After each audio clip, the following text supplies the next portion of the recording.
처음부터 농민들이 출자해서 협동조합을 만들기에는 이게 될지 안 될지 잘 모르는 사업이기도 하고 또 그랬다가 까먹을 수도 있고 그런 위험들 때문에 사실 농민들이 쉽게 선뜻 출자하기가 쉽지 않지 않습니까? 그래서 이제 처음에 시작할 수 있는 종잣돈은 군하고 농협에서 됐다가 이거 다시 되돌려주고 수익 배당까지 마치게 됩니다. 7천만 원 단기 순이익도 군은 수익 배당 필요 없다고 해서 군은 이제 기부금으로 다시 저희한테 줬고요.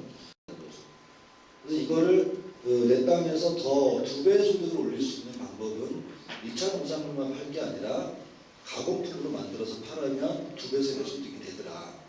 그래서 그걸 농민이 직접 해보자. 그래서 우리가 농민이 그냥 원료만 공급하는 공급자가 아니라 가공의 주체까지 되고자라는 게 2차 산업입니다. 그래서 이따가 뭐 이제 매장에 가서 보시게 되면 웬만한 가공품들이 다 있습니다. 100% 완전 농민들이 가공한 가공식품들입니다. 그 다음에 이제 3차로 넘어가게 되면 예전에는 도매시장이나 중간상인이나 도매법인이나 이런 사람들한테 넘겼던 거를 우리가 매장 만들어 놓고 우리가 직접 소매하자. 소비자들하고 직접 만나는 방식으로 직매장 운영하고 평일에 밥상은 로컬푸드로 차리고 또 주말 여가도 한 달에 한 번, 2주에 한 번 정도는 온 가족이 농촌 체험을 하면서 수학 체험도 하고 말 그대로 힐링이죠. 땅과 함께 더불어 농민들과 이야기하는 체험 관광을 해보자. 그래서 이렇게 계산을 해봤더니 1차에서 2차까지 하게 되니까 2배의 소득이 일어나고 그걸 내가 도매나 중매인을 통하지 않고 직접 판매하다 보니까 또 2배의 소득이 되더라는 거죠. 도매시장에 낼 때는 그 채소류 농가 수치가 수치율이 35%밖에 안 된답니다. 상추가 마트에서 1,000원에 팔리고 소매가가 1,000원이면 실제 도매시장에 내가 출하했을 때 상추 농사는 350원밖에 농민 복익이 안 되더라는 거죠. 근데 여기는 내가 직접 팔고 90%를 내가 가져가니까 똑같이 보니까 19억 정도 매출이 올랐더라고요. 그래서 작년에는 저희가 이제 3군데 직매장을 운영하고 레스토랑 1군데 이렇게 해서 2014년도에는 180억의 매출을 올렸고요. 올해는 뭐 240억 정도까지 내다보고 있습니다. 근데 이 180억이라는 돈이 이제 크다면 크고 되게 작다면 작은 건데 농산물로 180억을 판다는 건 꽤 큰 돈입니다. 어느 정도 큰 돈이냐면 광역시에 있는 하나로마트 있죠. 우리 대전광역시 뭐 이렇게 광주광역시에 있는 하나로마트 전체의 연간 매출액 평균 1년 동안 파는 매출액 평균이 43억 원입니다. 한 곳에서. 근데 이 43억이 100% 농산물 매출액이 아니라 공산품도 있겠죠. 농산물만 따지면 17억 정도 됩니다. 100% 직매장에서 소화가 안 되겠죠. 그분들은 뭐 내가 생산한 거에 한 50%는 직매장에서 팔고 여전히 나머지 50%는 시장 가격으로 갈 수밖에 없는 구조이긴 하지만 이전과 달라진 건 그래도 50%는 훨씬 나은 가격으로 판매를 하는 거고 나머지 50%는 시장 가격에 맡기는 거고 그러면 예전보다는 소득이 훨씬 좋아지겠죠. 그래서 이제 뭐 그런 방식으로 가고 있다 이렇게 보시면 되는데 전국의 이제 모든 로컬푸드 직매장이 이렇게 장사가 잘 되진 않겠죠. 대략 한 작년까지 70개 정도 있고 경기도에 한 16군데 있다 그런 것 같더라고요. 근데 그 모든 곳이 이렇게 매출이 높지 않습니다. 어떤 곳은 이렇게 쭉 매출이 올랐다가 하향 곡선을 그리다가 그냥 개점 휴업 상태로 있는 직매장들도 지금 생겨나기 시작했고요. 실패한 사례도 있고 성공한 사례도 있습니다. 근데 그 성공한 사례들을 이렇게 집어보게 되면 매출이 어떻게 되냐면 계속 오릅니다. 계속 오르다가 일정 수준을 유지하다가 또 올랐다가 일정 수준을 유지합니다. 이건 뭐냐면 소비자들의 밥상이 바뀌는 과정인 거죠. 쭉 이만큼 올랐다가 이 사람들이 어디 딴 데 가지 않고 장을 계속 보다가 소문 듣고 온 사람들이 또 늘고 유지되고 늘고 유지되는 과정을 겪게 되는데 실패하는 모양새의 직매장들은 이렇게 갔다가 내려가는 하얀 곡선을 그리게 됩니다. 채소류 중에서 고치, 오이, 가지, 뿌리 채소 중에 당근, 무, 감자, 고구마, 거기에 뭐 여러 가지 있죠. 뭐 피망, 파프리카에 이런 거 저런 거 싹 따지면 우리 밥상은 늘상 필요한 먹을거리들이 있습니다. 우리 밥상은 된장찌개 하나 끓이려고 해도 뭐 국을 하나 끓이려고 해도 들어가는 채소가 한두 가지가 아니잖아요. 밥상 하나 딱 놓고 보면 여기 식재료를 가지수로 세기 시작하면 잘 드시는 분들은 한 40가지 있을걸요. 거기에 조미 채소를 다 집어넣는다고 하면 이게 예전에 우리가 직거래 판매장을 할 때 간과했던 것들입니다. 유럽이나 미국 같더니 파머스 마켓이 되게 잘 된대. 직거래 장터가. 저도 예전에 한번 가봤습니다. 그래서 왜 얘네들은 우리는 잘 안 되는데 얘네 왜 잘 될까 이렇게 가서 실제 유럽하고 가가지고 밥을 먹어보니까 알겠어요. 걔네는 식단이 정말 간단해. 우리 여성 농민들이 가서 보시면 이 나라 사람들의 애들은 정말로 편하겠다. 간단하잖아요. 빵 하나 갖다 놓고 고기 갖다 놓고 와인 하나 갖다 놓고 치즈 갖다 놓고 끝. 우리처럼 막 끓이고 볶고 막 이러는 게 아니라는 거죠. 열무는 한 달 내내 내가 100평에서 한 장목을 심어도 팔 수 있을 것 같은데 한꺼번에는 다 안 나가니까 어떻게? 순차 파종을 하게 됩니다. 이번 주에 캘 거, 다음 주에 캘 거, 심는 시기를 조절을 해서 직매장에서 오롯이 팔게끔 순차 파종을 하거나 노지밭도 고랑마다 다른 것이 있고 그 다음에 사이짓기도 하고 혼작도 하고 그렇게 해가지고 달리는 걸 그대로 갖다가 놔야 실제 돈이 됩니다. 그러니까 저희 농가들은 1년 동안 많이 출하하시는 품목수, 최대 품목수를 가지고 계신 농가가 160까지 출하하세요. 160. 농가가. 근데 이 160 품목에는 이런 게 다 있어요. 그러니까 뭐 이런 거. 당감 열봉다리. 한 품목에 속하잖아요. 어떤 거? 내 집 앞 당감나무 한 그루 있는 거 따다가 내는 거. 예전에는 까치밥으로 넘겼던 걸 귀찮아서 따먹지도 않았던 걸 갖다 놓는 거고 매실나무 5그루 있는 거에서 매실도 따다가 내고 뭐 임자 없는 것도 내가 따다가 내고 농사도 짓고 산들 다니면서 있는 것들 다 채취해다 내고 민들레도 갖다 캐서 내고 질경이도 갖다 가서 내고 부처성도 갖다 내고 내기고 뭐 어쨌든 싹 다 그렇게 따지면 시골에 다 먹는 거잖아요. 다 돈이잖아요. 뭐 오디도 따다가 조금 내고 얼음도 따다가 내고 그러니까 옛날에 어렸을 때 먹을 때 연자 연밥 그것도 톡 잘라가지고 소비채 갖다 팔고 산에 밤도 죽고 도토리도 죽고 하여튼 옛날에 산딸기도 갖다 따다가 내고 그러니까 이런 거를 부지런히 하시면 160가지 품목이 되는 거고요. 그래야 재미를 실제 볼 수 있게 되고요. 그래서 이게 가장 중요합니다. 이거를 하지 않고 직매장을 아무리 잘 지어놔 봐야 매출이 상승 곡선은커녕 하향 곡선들이 가지게 될 거예요. 왜? 주부 입장에서 와봤는데 아이고 4월달에 꽤 많았어. 5월달까지도 많았는데 갑자기 6월달, 7월달, 8월달 한여름 되니까 뭐 아무것도 없어. 그잖아요. 우리 농업이 지금 봄하고 가을에 대부분 수확이 집중돼 있잖아요. 그러니까 떼약 빼신 한여름하고 아주 추운 겨울철하고 늦가을에서부터는 아무것도 없는 거예요.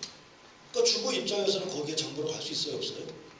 안 가요. 농민들도 안 가. 거기는. 왜냐면 거기 가서 장보고 다시 마트를 가야 하니까. 중요한 건 여기에 출하 참여하는 농민들도 거기서 내가 장을 볼 만한 매장을 만드셔야 된다는 얘기입니다. 그러겠죠. 허용 기준치를 기준으로 해서. 그러니까 여기 나와 있는 거는 저희 농민들이 GAP 인증 신청을 하면 다 받으실 수 있는 기준은 됩니다. 어쨌든 그 기준으로 합격 판정 받은 것만 여기서 출하하실 수가 있어요. 만약에 검사를 했는데 검사 결과에 불합격이 나오게 되면 그 농가는 뭐 전체 품목을 20일 동안 출하를 못하십니다. 출하 제재를 당하시는 거예요. 그러면 4월 달에 노지 채소 농사 졌는데 20일 동안 출하 못하면 어떻게 어쩌자는 얘기입니까? 그거는 없거나 시작으로 낼 수밖에 없습니다. 그러겠죠. 60일이면 다 옷자라잖아요. 근데 그 품목만 해당되는 게 아니라 그 농가가 출하하는 전 품목. 건나물도 내려놓고 무도 내려놓고 다 내려놓고 왜? 농민으로서 우리가 철석같이 약속했었던 가장 중요한 원칙을 어기신 겁니다. 왜? 잔류농약이 나왔다면 사람이 먹으면 안 되는 거잖아요. 농민은 사람들의 생명을 지고 책임지는 분들이신 거죠. 그래서 그것만큼은 철저하게 지킵니다. 빨리 빼셔가지고 농협에 빨리 내세요. 농협에 1,000만 원을 했으면 배당을 얼마를 받을 수 있는 건데 그게. 그러니까 협동조합은 투자 가치가 아니라 근본 원리는 그겁니다. 나 혼자 못할 일을 나 혼자 하는 것보다 여럿이 함께해야 이익이 큰 일을 진정한 원리에 입각해서 협동조합을 만들어서 하는 겁니다. 거기에 다만 내가 남들보다 돈이 많으니까 조합에 자본금이 필요하니까 내가 더 많이 내는 겁니다. 저희들은 그 농가들이 거의 출자할 때 한 달 판매액 정도를 다 출자로 보내셨어요.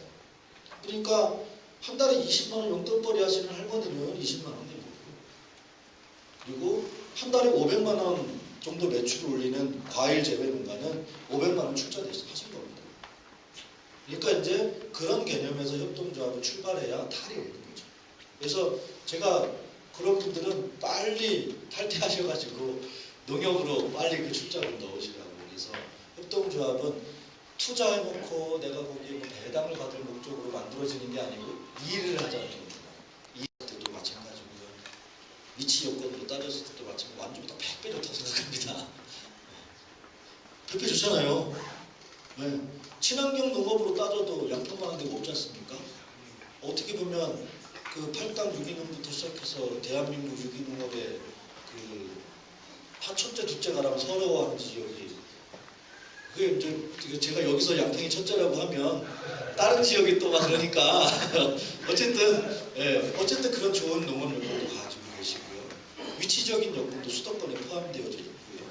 그래서 저는 그 행정에서의 노력도 되게 중요하지만 생산 농민들이 이제는 양평 군수님한테 행정에 그런 제안을 하셔야 될 거라고 봅니다.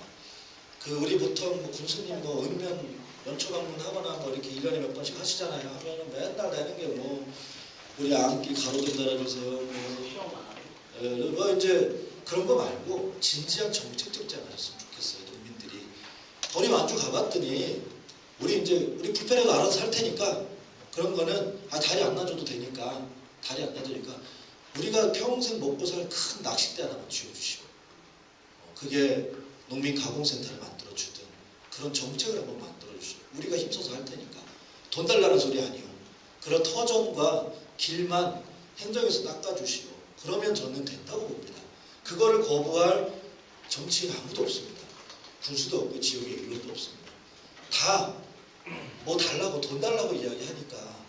그런데 전체 양평군 농업을 부흥시킬 수 있고 농민이 잘 살 수 있는 로컬푸드뿐만 아니라 그런 정책적 제안들을 여기 이제 이 동문회에 계신 분들 제가 보니까 양평에서는 그 리더급들이신 것 같은데 이 리더분들이 힘 모아서 꾸준히 제안을 하시고 아니면 그런 걸 할 수 있는 사람들 뽑아라. 완주 갔더니 그런 사람들 계약직 공무원으로 뽑아가지고 정책도 세우고 그랬대더라. 그래서 어쨌든 그런 방식으로 하면 뭐 대한민국에서 양평만큼 좋은 데가 어딨습니까? 네, 강의 잘 들으셨죠? 네, 저기 훌륭한 강의를 해주신 안대성 대표님께 큰 박수 부탁드립니다.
쌍은 싸고 쌍은 싸고 여기랑 싸우지 않습니다.